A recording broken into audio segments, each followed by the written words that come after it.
Olá, sejam todos bem-vindos a mais um episódio do Política Sem Políticos, o podcast que quer discutir teoria política, filosofia política, questões políticas sem entrar aí no partidarismo, na polarização, sem, vamos dizer, sem políticos, né? Então, discutimos aqui os grandes temas da política. Quero desde logo cumprimentar aqui os meus amigos, os queridos professores, professor Wagner Gondim, professor Érico Duarte.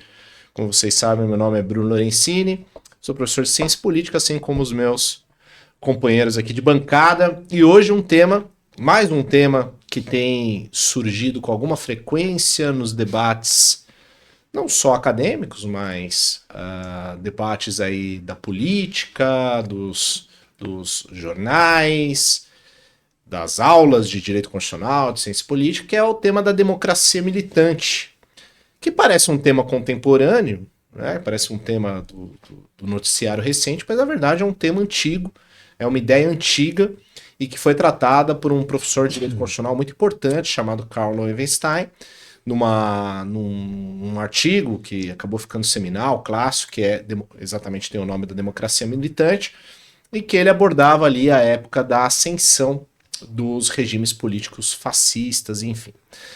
Então, para trazer um pouco desse contexto, podemos começar com o Wagner para talvez apresentar um conceito e o Érico trazer aí as observações do conceito, para daí a gente começar a desdobrar um pouquinho desse tema. Então, Wagner, seja bem-vindo a mais esse episódio. Obrigado, Bruno. É um prazer estar aqui com vocês, Érico, vocês que estão aí nos assistindo, nos escutando. Esse tema realmente é um tema que, como a gente vai tentar discutir hoje, suscita acho que muitas reflexões, porque a gente vai discutir um paradoxo entre a defesa da democracia e a possibilidade da democracia. É como se a gente tivesse, se a gente fizesse uma analogia, como se a própria democracia tivesse um instrumento e esse instrumento também pudesse ocasionar a sua própria morte ou sua própria derrocada. Então, é um instrumento que serve para salvar a democracia, mas, ao mesmo tempo, como a crítica que vem sendo colocada, pode colocar a democracia em xeque ou em destruição. Então, essa noção de democracia militante ou de democracia ativa, segundo uma tradução mais contemporânea, nada mais é do que uma leitura do Karl Loewenstein de que, em situações de extremismo político, como era a época do fascismo, da ascensão de grupos fascistas que tomavam o poder, minando as próprias estruturas de poder, ou seja, a ideia de grupos que se usam de instrumentos legítimos da Constituição para assumir o poder e, uma vez no poder, minam o teor democrático. A ideia de democracia militante é uma democracia que tem instrumentos que possam, numa situação excepcional, permitir que ela se defenda desses ataques institucionais que são gerados de dentro para fora. Então, a ideia de você dotar a democracia de mecanismos que permitam que ela se salve e, dentro desse contexto, de instrumentos que, mais do que proteger a democracia, podem, em certo sentido, minar a capacidade dessas ações antidemocráticas. Então, além de proteger a democracia, você teria uma postura, digamos, um pouco mais incisiva contra esses grupos, permitindo ações, por exemplo, que poderiam levar à exclusão de partidos políticos, a evitar que alguns líderes político-partidários pudessem assumir o poder. Então, a noção que o Loewenstein vem trazer é justamente nesse sentido de um mecanismo para dotar a democracia de uma proteção maior, como se fosse uma proteção extra, para que ela pudesse, de algum modo, evitar esse tipo de ação e, consequentemente, evitar a derrocada da própria democracia. Eu acho interessante passar para o Érico já com essa ideia preliminar que você trouxe do que é exatamente esse tema da democracia militante, que é essa questão do paradoxo, né? Por que talvez a gente tenha esse paradoxo muito claro? Porque quando você estuda os principais autores sobre democracia, e logo me vem à cabeça aqui o Robert Dahl, né? Ele vai colocar como uma das condições democráticas a tolerância, né? A tolerância, especialmente com a alternância política. Então, o grupo derrotado no poder, ele deve tolerar o outro, tolerar a oposição, entregar, né, o poder, e além disso, ao longo do tempo, tolerar a oposição ao poder. Quer dizer, então o grupo do poder ele tem esse elemento da tolerância com a oposição. E aí, esse tema da tolerância ele acaba criando um paradoxo. Em que sentido? No sentido de que por vezes, essa tolerância que a democracia tem que ter com o adversário político, essa exigência de tolerância pode fazer com que a democracia entre em risco quando esse adversário acaba utilizando mecanismos e instrumentos contra a própria democracia e não dentro da regra do jogo. Não é isso mais ou menos a leitura, Érico? Ou você faz uma leitura diferente do que é essa democracia militante? Não, perfeito. Bom dia, boa tarde, boa noite a quem nos ouve. É sempre um prazer estar aqui, ladeado por mentes brilhantes, professor Bruno e professor Wagner. E quando o professor Bruno disse agora sobre a tolerância, né, me remeteu à ideia do paradoxo da tolerância do Karl Popper também, né, a ideia consiste basicamente em tratar os tolerantes com tolerância e tratar os intolerantes com intolerância, né? Vamos lembrar que algumas ideologias autoritárias como o nazismo e o fascismo surgiram por vias absolutamente legítimas à época. Hoje em dia, quando se fala em nazismo ou fascismo, se chama alguém de nazista ou de fascista, nós utilizamos isso em tom de adjetivação, né? Claro, para sinalizar algo negativo. Mas estamos falando de 1937, quando a ideia da democracia militante foi inserida no nosso contexto filosófico, político, até jurídico. E contexto mundial de 1937, né? Vamos lembrar como a democracia militante surgiu para proteger, vamos ideia que surgiu para proteger a democracia do fascismo. Vamos lembrar que em 1919, né, houve o Tratado de Versalhes, em que alguns países, isso já foi dito aqui no nosso episódio sobre que nós tratamos bastante do nazismo, do julgamento Do Eichmann? do Eichmann. A Alemanha foi um dos países que saíram humilhados do Tratado de Versalhes, não teve as demandas atingidas. Isso, em certa medida, aconteceu também com a Itália, né? Nós estamos em 1919. Em 1919 mesmo, né? Um jornalista chamado Benito Mussolini propaga ideias fascistas, né, autoritárias, nacionalistas, xenofóbicas e obviamente antidemocráticas, anti-iluministas, né? Em 1921 funda o Partido Nacional Fascista na Itália. Então, vamos lembrar então, vamos ver. O Partido Nacional Fascista na Itália e o Partido Nazista na Alemanha foram fundados de forma absolutamente legítimas e democráticas, né? Não podemos dizer que não foi. Em 1922 houve a marcha, né, a grande marcha dos camisas negras sobre Roma, que mostrou ali o poder e a popularidade do fascismo. Em 1924, eleições na Itália, Benito Mussolini é eleito, tornando-se o Duce, grande líder italiano. Em 1925, toma o poder e implementa a filosofia, né, a ideologia fascista na Itália. Né? E mais tarde veio o nazismo, com inspiração na ideologia fascista, e em 1937 vem a ideia da democracia militante exatamente com uma ideia de que a democracia é um sistema muito sutil para combater sistemas tão espessos quanto o fascismo, né? As ideologias dele oriundas.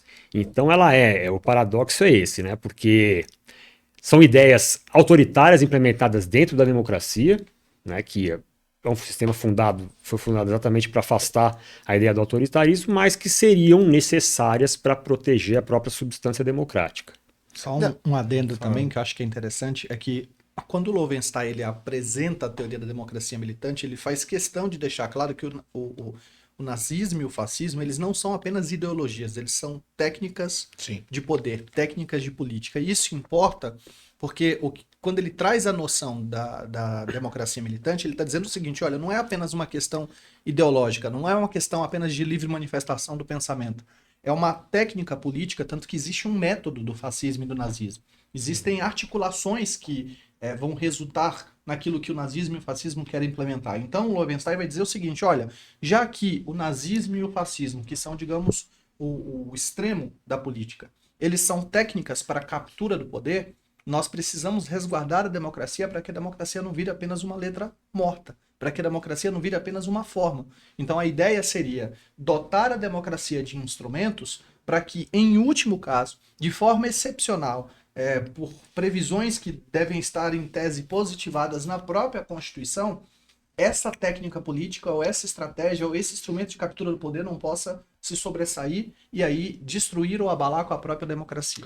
Então é interessante que a gente já tem um ponto de partida que está inserido no conceito de democracia militante, essa ideia do paradoxo da democracia ter em seu elemento, como um dos seus elementos, a tolerância, e essa tolerância ela acaba, se nós a interpretarmos de uma forma plena, ela acaba permitindo que partidos, propostas políticas de perfil autoritário e antidemocráticas venham ao poder por instrumentos democráticos legais, elas são votadas e ascendem ao poder de forma democrática. E, como o Fagner bem colocou também, a questão da técnica fascista, da técnica nazista, nós temos aí um elemento muito claro, não sei se vocês concordam com isso, que é o controle da opinião pública, né? A tentativa de estabelecer um discurso, normalmente um discurso anti-establishment, né? Um discurso anti-sistema, um discurso por isso que a gente fala reacionário, né? De reagir a influxos, no caso ali da ascensão do nazismo, tinha muito claro ali o conceito, como o Érico colocou, do Tratado de Versalhes, da humilhação da Alemanha na Primeira Guerra Mundial, mas a tolerância com essas propostas autoritárias pode ser o grande risco para a democracia. E aí eu entro num tema que eu acho que antes da gente falar dos instrumentos, para trazer um pouco de atualidade para o nosso debate, trazer um pouquinho das redes sociais e dessa opinião pública que foi extremamente impactada pelo advento dessa, o que o Habermas, né, coloca como esfera pública, né, esse ambiente de debate de ideias, de propostas e tal, que é profundamente afetado pelo advento das redes sociais e por essa democratização do acesso à informação, da comunicação, mas que tem entre os efeitos colaterais o que a gente acaba chamando de populismo digital, né? Essa possibilidade dessa opinião pública ser canalizada como um risco à democracia, uma ofensa à democracia. E aí, como a gente vai falar de instrumentos da democracia militante, eu acho que é interessante a gente trazer esse contexto contemporâneo. Em que medida as redes sociais, essa nova forma de comunicação, esse novo modelo de esfera pública pode entrar também ou seja, a democracia precisa se preparar para enfrentar esse problema. O que vocês acham disso? Olha, acho que isso que você falou tem total conexão, até porque se a gente vamos pensar na realidade recente do Brasil, em que a gente viu candidatos dos mais variados espectros políticos abusando das redes sociais durante as eleições, com discursos extremistas, com discursos populistas. E aí o que a gente viu no debate técnico-jurídico, por exemplo, é se existe fundamento constitucional para as decisões que determinam a suspensão de perfis dessas autoridades, por exemplo, durante o processo eleitoral democrático. E essa noção, inclusive, de democracia militante, ela vem justamente nessas discussões, né? Até que ponto a liberdade de expressão, não apenas dos candidatos, mas também dos cidadãos, ela é garantida dentro da própria democracia, nesse contexto em que você tem a ideia do paradoxo da tolerância mais uma vez. E tudo isso também está relacionado com a própria ideia que a gente tem sobre a concepção da liberdade de expressão. Até que ponto a liberdade de expressão ela é absoluta dentro de uma ideia democrática, no modelo de democracia liberal que foi construído. Então, esses temas eles estão diretamente relacionados porque eles vão mudar, inclusive, nas respostas em que a Constituição vai trazer no seu texto, mas mais do que isso, nas respostas que os intérpretes da Constituição, e aí não pensando só no Brasil, mas no mundo afora, né, as cortes constitucionais, como as cortes constitucionais vão precisar atualizar o texto da Constituição, porque a gente também precisa lembrar que a previsão da Constituição, ela não é estanque, ela admite uma evolução do seu sentido, e quem vai dar esse sentido, no nosso caso, é o Supremo Tribunal Federal, por exemplo. Agora, o ponto até onde esses limites podem ser ou não transponíveis, até onde essa noção de uma democracia com seus próprios instrumentos ela é legítima dentro do contexto da democracia, ou até que ponto esses instrumentos que, em tese, vão servir para salvar a democracia, podem, inclusive, minar a própria democracia, criando um cenário de autoritarismo por quem, no momento, detém o poder, né? E aí fica muito. Aí já vai ficando cada vez mais concreto o sentido do paradoxo, né? Porque. E é exatamente o que o Loewenstein vai chamar a atenção. Quando a gente pensa nessa questão da democracia militante, a gente imediatamente vê uma garantia fundamental, como a liberdade de expressão, que é uma garantia liberal, uma conquista, e é fundamental para a existência da democracia, como ao mesmo tempo ela pode ser utilizada como ela é um sintoma de um ataque, de uma doença. E como que a Constituição, né, e as instituições democráticas podem lidar com isso. Senão, talvez aí o grande fiel da balança, né, é como a gente vai achar critérios, né, para definir essa contraposição, essa tensão entre esses elementos. O subjetivismo, né? Por isso que as ciências humanas são apaixonantes, mas ao mesmo tempo nos trazem um grande grau de preocupação. Porque quando se fala, por exemplo, em liberdade de expressão, estamos tratando de uma garantia constitucional, né? E a teoria da democracia militante, ela traz o quê? Traz a ideia de que é necessário suprimir algumas garantias, entre elas, no caso das redes sociais, a liberdade de expressão, né? Liberdade absoluta, né? Claro que a liberdade de expressão ela precisa ser conceituada, precisa ser analisada, né? Mesmo porque não existem direitos absolutos no nosso ordenamento, nenhum, né? E a liberdade de expressão cai nessa regra. Mas, então, a supressão... É difícil aceitar a ideia, ao mesmo tempo em que é uma ideia, assim, plausível, de que a supressão de uma garantia serve para garantir a própria base democrática. Então, a supressão da liberdade de expressão serviria para garantir o pilar democrático, o pilar da democracia? E a resposta pode ser sim ou pode ser não, depende do ponto de vista que se adotar, né? Se nós não imaginarmos que políticos extremistas propagam ideias falsas e muitas vezes caluniosas, injuriosas em redes sociais, né, e ali, acobertados pelo manto da liberdade de expressão, né, nós podemos dizer que sim, que a supressão disso que se imagina ser a garantia da liberdade de expressão, né, estaria caminhando sim ao encontro da ideia de garantir o pilar da democracia. Agora, o subjetivismo, só quem dá a última palavra sobre isso? É o judiciário. Mas, de uma certa forma, eu acho que os critérios são abertos. Os critérios são abertos. Mas a gente consegue, mesmo um conceito indeterminado, né, eu acho que é o Bandeira que coloca, o Bandeira de Mello coloca, olha, existe um conteúdo mínimo de significação ali que você consegue trabalhar. E é claro que vai ter uma linha cinzenta, né? A gente sempre trabalha com a zona de penumbra. A zona de penumbra. Há situações que são muito claras. A gente teve recente, não vou falar nome de político e tal, mas precedentes do Supremo, o Supremo criou, inclusive em relação à imunidade dos parlamentares, em relação a opiniões, palavras e votos, artigo 53 caput. O Supremo foi lá e falou, olha, discursos antidemocráticos, eles não permitem a imunidade parlamentar material. Ou seja, seria uma espécie de supressão da liberdade de na expressão visão de quem proferiu as...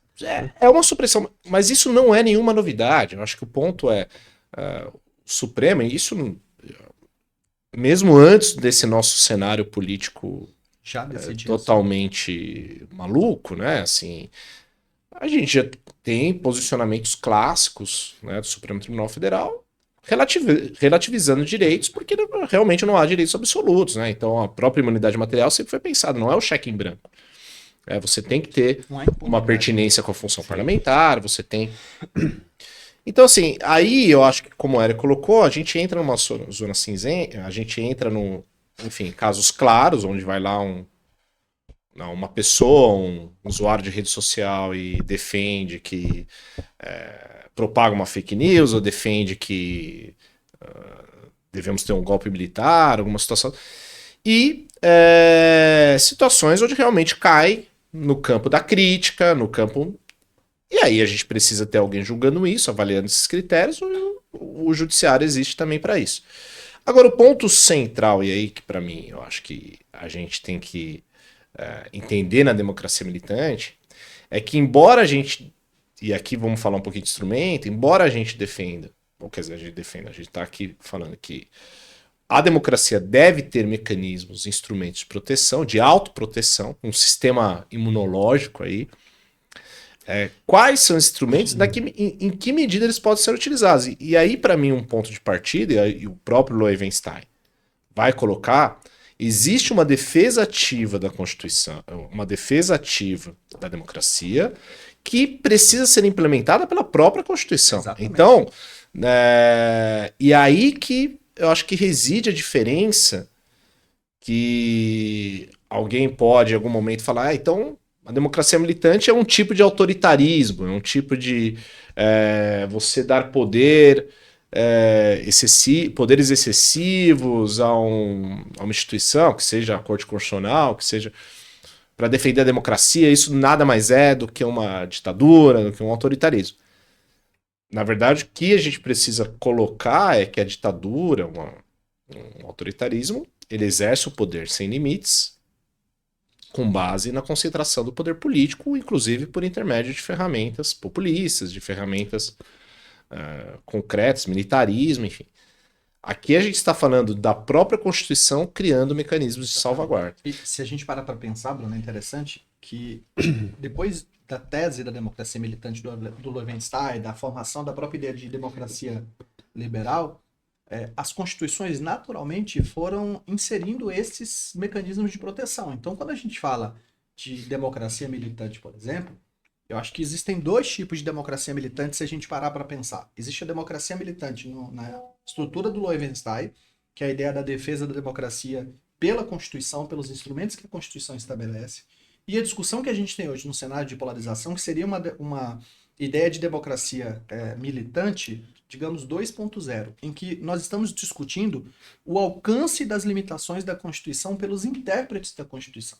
Porque se a gente parar para analisar a Constituição de 88, a gente vai ver diversos mecanismos de proteção. Quando a Constituição fala que são imprescritíveis e são insuscetíveis de anistia e graça os crimes contra o Estado Democrático de Direito.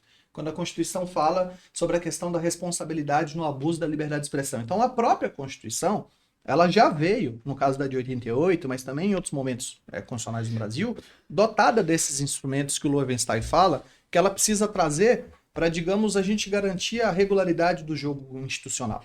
A Constituição ela estabelece claramente, e é uma das propostas do Loewenstein, que a gente não pode admitir partidos contra a democracia. Então, se você olhar o artigo 17 da Constituição, que fala sobre o princípio da liberdade partidária, vai dizer que você pode criar partidos políticos desde que respeitados os princípios. E um dos primeiros princípios, além do respeito à soberania nacional, é a ideia do Estado Democrático de Direito. Então, você não pode ter partidos que queiram derrubar a democracia. Então, isso é legítimo, isso é uma decorrência da própria democracia, porque senão a democracia seria letra morta, se a Constituição não estabelecesse um mínimo. Eu acho que o problema do conceito hoje, não o problema, mas o que gera essas discussões mais acaloradas, é no que diz respeito aos limites interpretativos desses instrumentos que estão previstos. Até que ponto a interpretação sobre a validade disso pode ou não pode ser aplicada.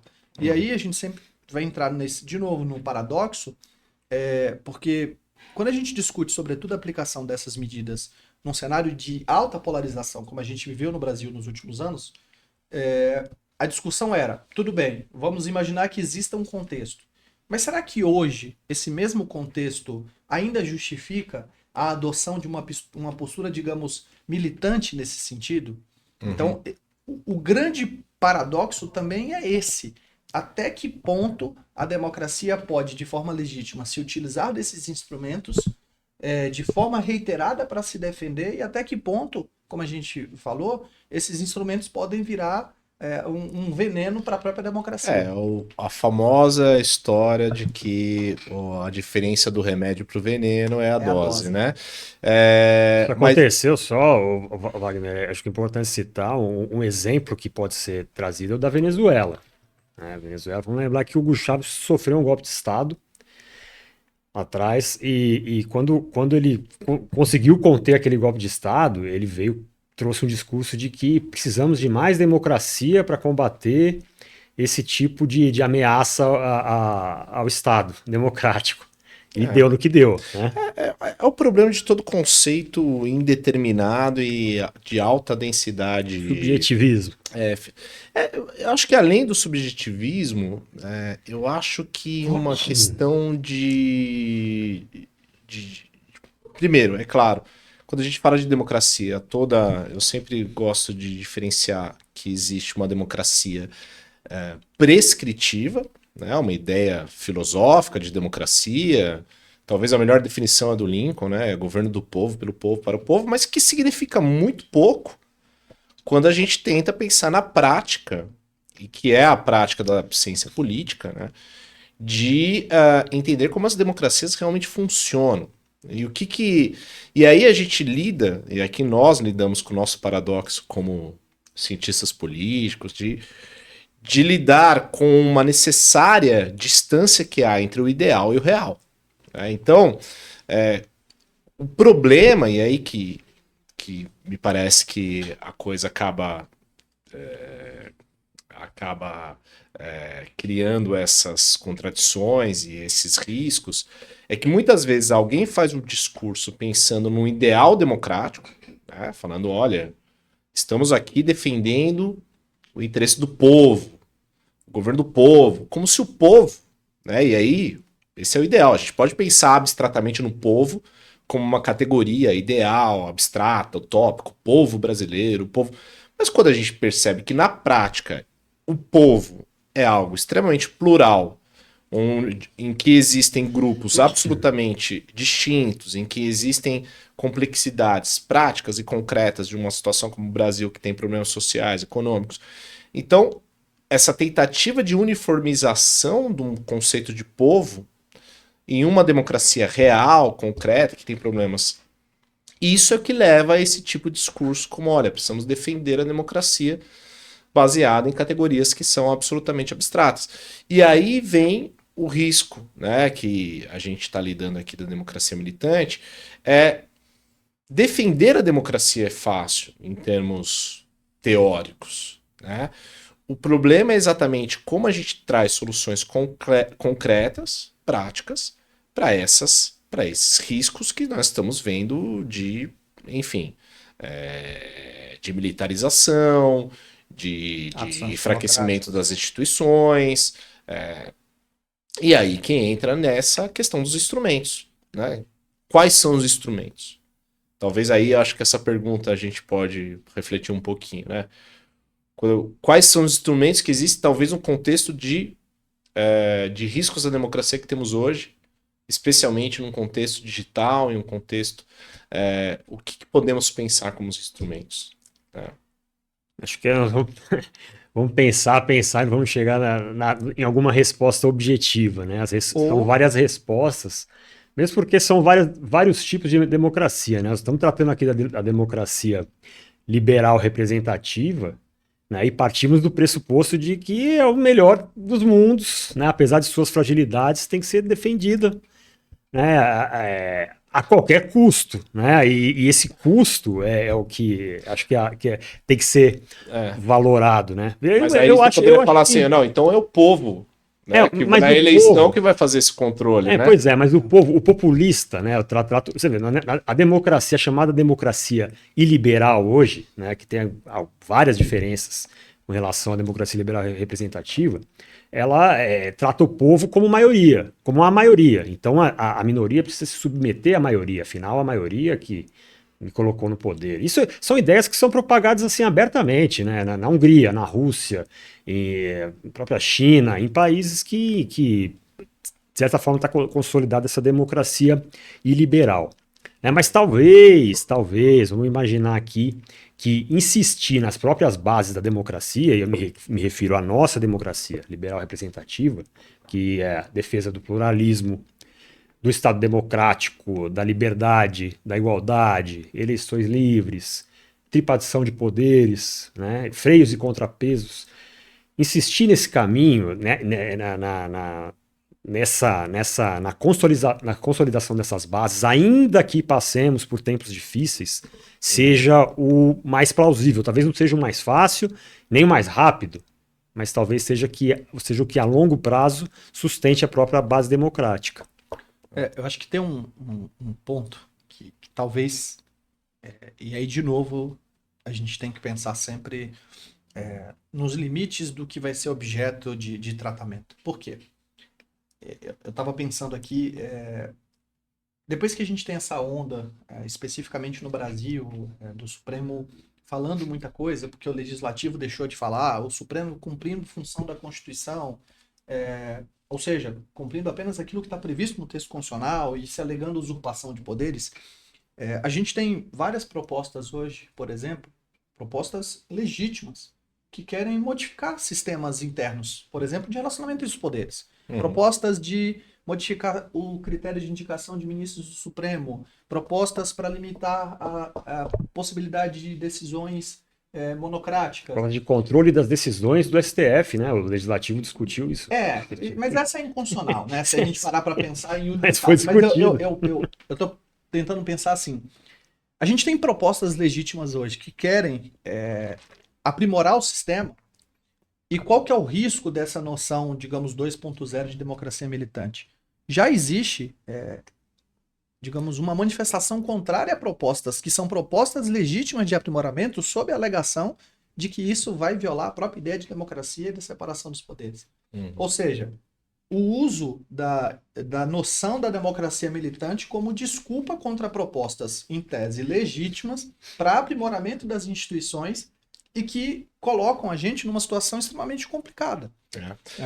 Sim, não, e até porque o ator, né, os atores, isso, quando o Levenstein ele coloca que a democracia deve ter instrumentos de autodefesa, ele não está dizendo que o ator, o protagonista disso é a Corte Constitucional somente. Exatamente. E não é, né? E eu acho que ninguém defende isso. É claro que a Corte Constitucional vai ter um papel. E é interessante porque a gente, é claro, pode discutir esses temas, judicialização da política, temas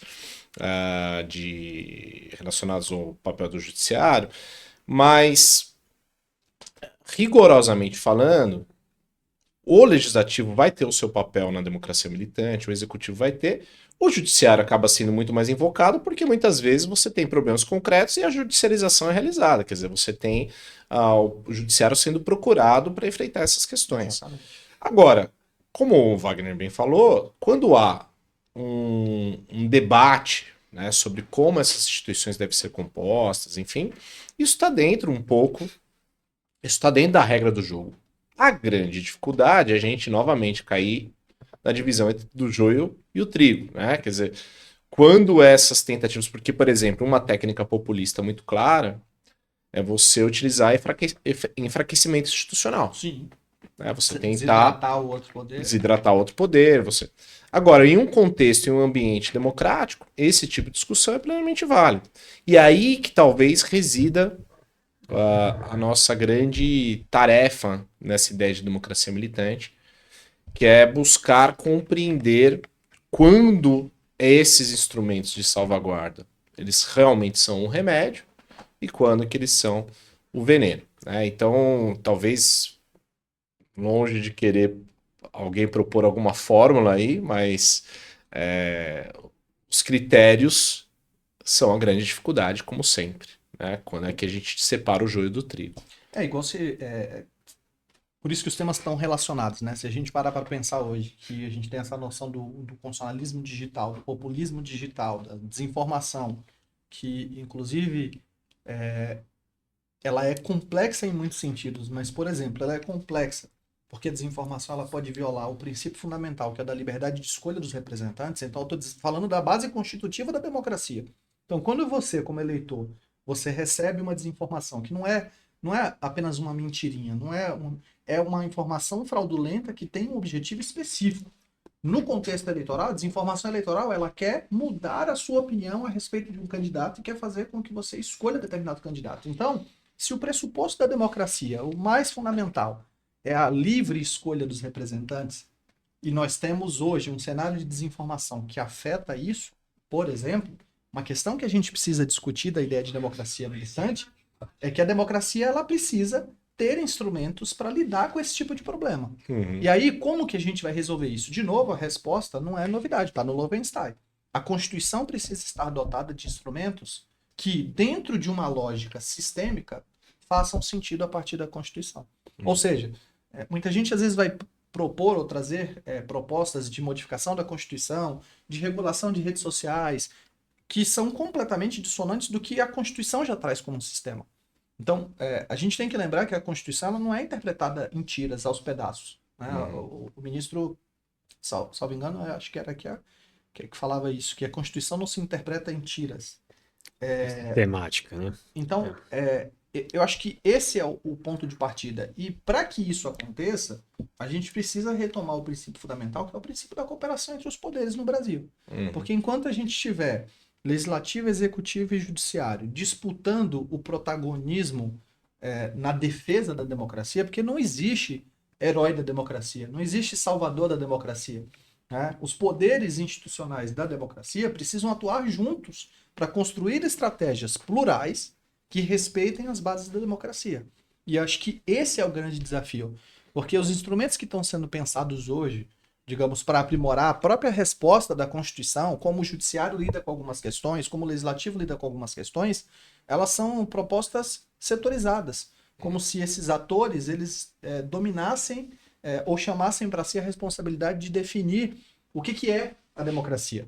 E esse é o problema. Por quê? Que isso é uma das críticas que se faz à noção de democracia militante tá bom, você vai criar regras para, por exemplo, sufocar novos partidos políticos antidemocráticos ou lideranças populistas extremistas. Tá bom, mas quem que vai definir quem é o inimigo, por exemplo? Isso, esse que é o grande problema. Porque daí você vai ter que entrar numa discussão, olha, que o próprio Lowenstein vai trabalhar, bom, quem são os inimigos da democracia? E aí, quando você tenta realizar essa categorização, novamente a gente cai, né, no campo. Até que medida você... Porque alguém vai ter que tomar essa decisão. Tá? Quem que nós vamos categorizar como os inimigos da democracia? Quem tem que ser excluído do debate político?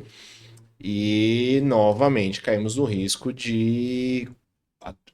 Aí a democracia militante virar um instrumento de intolerância. É isso que a gente precisa. Por isso que talvez a grande militância, né, seja a educação política, né? A gente não tem como escapar disso, né? É o principal fator. Por isso que é engraçado até, né? Porque a gente começou e acho que fui eu mesmo que disse aqui que nós vamos discutir, não vamos chegar a lugar nenhum. Mas não é que nós não chegamos a lugar nenhum. A gente chega no mesmo lugar. Essa discussão ela é absolutamente necessária, mas eu acho que a melhor resposta, assim, a mais razoável, ela está nas próprias bases da democracia. Porque como o Wagner disse, vamos supor que agora nós vamos aumentar o poder de algum órgão aí institucional para barrar partidos que trazem ideias antidemocráticas. E aí cai no subjetivismo. Quem vai decidir isso é uma instituição, né, que é composta por seres humanos, que vai ser substituída por outros seres humanos, e aí esse risco do subjetivismo de você considerar o que hoje é uma ameaça, amanhã algo sadio ou vice-versa, isso é que vai corroendo e minando as bases da democracia. Até porque a gente tem um problema sempre que nós devemos evitar, um dos grandes perigos que a gente precisa tratar no campo do direito constitucional e no campo da ciência jurídica, da ciência política, é aquela legitimação procedimental, quer dizer, que é a legitimação pelo procedimento. Né? Então você tem institutos que existem, têm sua função. Vou pensar no impeachment. Né? O impeachment ele tem uma função clara de retirada do poder do presidente que cometeu um crime de responsabilidade, enfim, e ele é institucionalizado. Né? E aí, se você utilizar o instrumento, o Wagner já escreveu inclusive sobre isso, se você utilizar o instrumento do impeachment como um mecanismo de pressão política ou um mecanismo de recall, né? Quer dizer que você tenta retirar ali do poder o presidente não porque ele cometeu um crime de responsabilidade, mas sim porque ele está sendo ou um péssimo presidente ou um presidente que perdeu sustentação, você está tentando legitimar pelo procedimento algo que a Constituição não acolhe. Eu acho que esse talvez seja o grande risco na democracia militante. Você criar institutos, você tentar instrumentalizar a democracia para ela se proteger, e aí você permitir que, através de mecanismos de defesa da democracia, você esteja realizando você esteja envenenando a própria democracia, porque aquele procedimento ele está atacando, está ofendendo as bases da democracia, como o Érico falou. Então, essa legitimação pelo procedimento talvez seja o grande risco, né? A gente tentar enxergar o que realmente é a defesa da democracia, o que é uma tentativa de utilizar instrumentos para, enfim, exclusão de grupos políticos, ou de retirar quem pensa diferente, né? Talvez, assim, alguém defender a ditadura, né? Isso eu falo para os alunos, tento falar com muito cuidado, porque eu espero sinceramente que ninguém defenda, né, a ditadura, eu espero que ninguém defenda um golpe militar. Mas se aquilo é uma opinião política, né, de alguém que acredita que realmente é o melhor caminho para você né, discutir politicamente, teoricamente, alguma questão, né, até que ponto e de que medida nós podemos, né, utilizar instrumentos institucionais para dizer você não pode pensar assim. Então, é um pouco perigoso esse campo, né? A gente tem que tentar traçar, especialmente, e ninguém aqui está falando, é claro, de medidas concretas, tal, mas quando você entra nesse campo da formação da opinião, da liberdade de expressão, você realmente tem que evitar que os institutos sejam utilizados de uma forma a penalizar a ideia, a consciência, enfim. Eu acho que esses são os riscos que eu vejo que a gente precisa lidar nesse tema da democracia militante. E, de novo, que é o que eu falo, essa questão de monopólio da defesa da democracia por um único órgão, por um único setor, e os riscos do que a gente vem destacando desde o nosso episódio 1, que é essa polarização odiosa, né? Porque você tem, de um lado, os defensores da democracia e do outro lado você tem os inimigos da democracia, e esse jogo, ele muda a depender de quem está no poder e a depender da narrativa política que se traz. Então, acho que essa é a complexidade de se pensar esses temas, porque, de novo, para mim, a nossa Constituição ela já traz uma ideia de democracia militante muito clara, no sentido de instrumentos de defesa da democracia. E ela traz também a necessidade de que esses instrumentos sejam, sim, adaptados e aprimorados para a nova realidade social. A gente precisa aprimorar. Mas a resposta ela não pode ser uma resposta monocular. Ela não pode ser uma resposta que parte de um único ente que se apresenta como o salvador da democracia, como o defensor da democracia, né, tratando os outros atores políticos como se fossem meros instrumentos adicionais ou acidentais do processo político. A Constituição traduz o princípio da separação e harmonia dos poderes como uma base fundamental da democracia. Sim. A democracia não foi construída pelo legislativo, pelo executivo ou pelo judiciário individualmente. Ela foi construída pela cooperação entre os poderes. Né? Então, acho que isso é um ponto fundamental que a gente precisa se lembrar o tempo inteiro. A gente lida com um problema muito na ciência política, né? Desde o Comte com o positivismo, né? De pensar que a gente pode, assim como fazemos nas ciências naturais, enfim, adotar regras universais que serão sempre cumpridas pela experiência. E na ciência política, na filosofia política, é muito difícil isso, né? Mesmo porque a história é mutante, né? A história traz tempos e tempos. Regras universais, elas sempre serão de difícil, né, defesa no campo das ciências sociais, como... Eu acho até que o grande desafio da democracia militante assim, do conceito o incômodo que ele me traz vem disso, né? A nossa democracia, a democracia liberal, ela foi pensada, projetada, imaginada para tempos normais, né? Para tempos em que a sociedade tem como objetivo evoluir, cooperar, adotando pluralismo e tal. Agora, para tempos anormais, e aí, o que a gente faz? A gente coloca ali, começa... vamos tentar inserir alguns instrumentos nessa democracia, mas a inserção desses instrumentos pode aproximar muito mais do autoritarismo, da democracia liberal, caminhando para o autoritarismo, do que na própria proteção da democracia. Então é muito desconfortante, né? O remédio, velha história do remédio do veneno. Runciman, né? Que tem o... Agora esqueci como as democracias chegam ao fim, né? Ele fala muito da resiliência, né?